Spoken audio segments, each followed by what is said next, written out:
আজ আমি নিয়ে চলে এসেছি ফুলকপি আর আলু দিয়ে খুব সুন্দর একটা রেসিপি, যেটা বানানো খুবই সহজ আর খেতে তো অসাধারণ লাগে।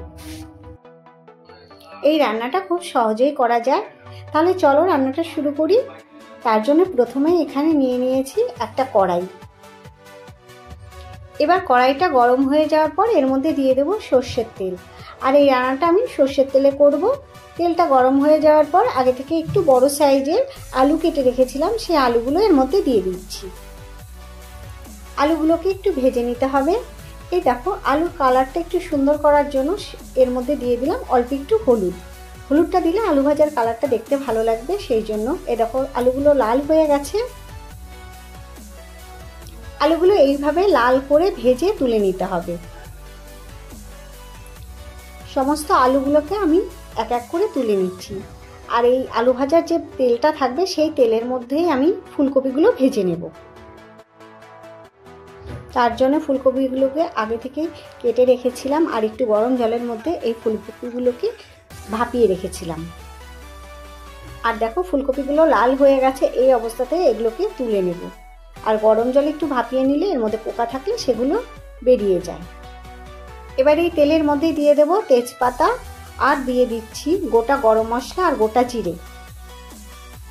এবার কয়েক সেকেন্ড এই মশলাগুলোকে একটু ভেজে নিতে হবে। যখন একটা সুন্দর গন্ধ বেরিয়ে আসবে তখন এই মশলাগুলোর মধ্যে দিয়ে দেব পেঁয়াজ কুচি।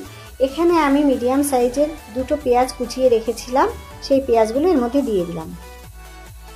পেঁয়াজটাকে ভালো করে লাল করে ভেজে নিতে হবে। পেঁয়াজগুলো ভাজা হয়ে গেছে, এই রকমই লাল করে ভেজে নিতে হবে। এবার এর মধ্যে দিয়ে দেবো একটা মশলার পেস্ট, যার মধ্যে আছে টমেটো, আদা, কাঁচা লঙ্কা আর 3 থেকে 4 কোয়া রসুন। ঝালটা তোমাদের টেস্ট অনুযায়ী দেবে।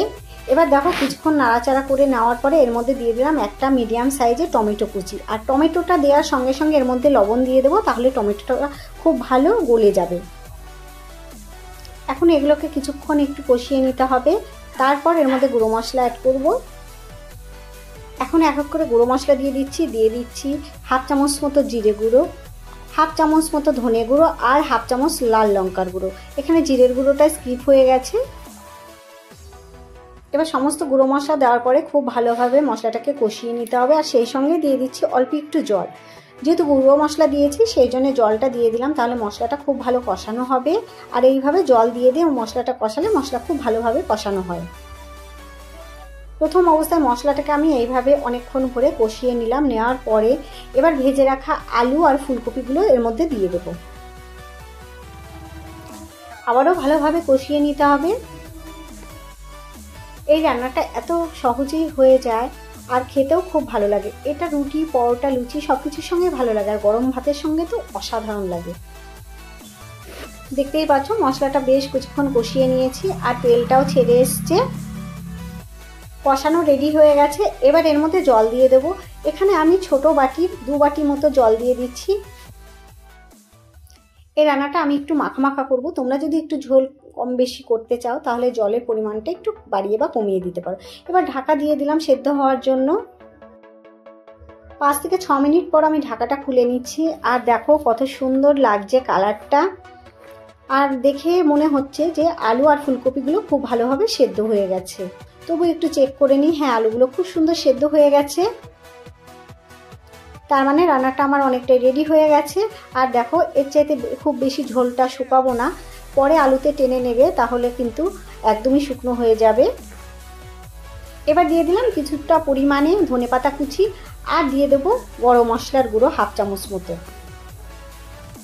আজকে রান্নাটা যদি তোমাদের ভালো লাগে তাহলে অবশ্যই লাইক ও কমেন্ট করতে ভুলো না। যদি নতুন বন্ধু হয়ে থাকো তাহলে অবশ্যই চ্যানেলটিকে সাবস্ক্রাইব করো। আর দেখো, রান্নাটা আমার রেডি হয়ে গেছে। এই অবস্থাটাকে আমি গ্যাসটাকে অফ করে দেবো আর দিয়ে এটাকে নামিয়ে নেব। তাহলে আজ বন্ধুরা এই পর্যন্তই। পরে আসবো অন্য কোনো ভিডিও নিয়ে। ততক্ষণ তোমরা ভালো থেকো, সুস্থ থেকো আর অবশ্যই আমার ভিডিওগুলি তোমরা দেখো।